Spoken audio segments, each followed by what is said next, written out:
টি-20 বিশ্বকাপে গিয়ে মুদ্রার অপর পিঠ দেখছে সবশেষ আইপিএল এ সর্বোচ্চ রান সংগ্রাহক বিরাট কোহলি। 3 ম্যাচে তার রান মোট 5, যা নিয়ে উদ্বিগ্ন ভারতের ক্রিকেট মহল। যদিও তারকা ব্যাটারের ফর্ম নিয়ে চিন্তিত নন টিম ম্যানেজমেন্ট। বিশ্বকাপে পরবর্তী ম্যাচগুলোতে কোহলি রানে ফিরবেন বলে আশা ভারতীয় ব্যাটিং কোচ বিক্রম রাঠোরের।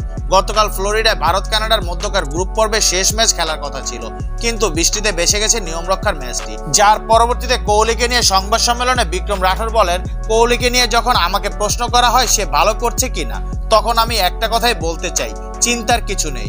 কোহলি ফর্মে ফিরে এসেছে, আইপিএল থেকে দুর্দান্ত ব্যাটিং করছে এবং বলতে পারি যে সে ভালো ব্যাটিং করেছে। তিনি আরো বলেন, সে আরো ভালো ব্যাট করার জন্য ক্ষুধার্ত এবং এর জন্য প্রস্তুত।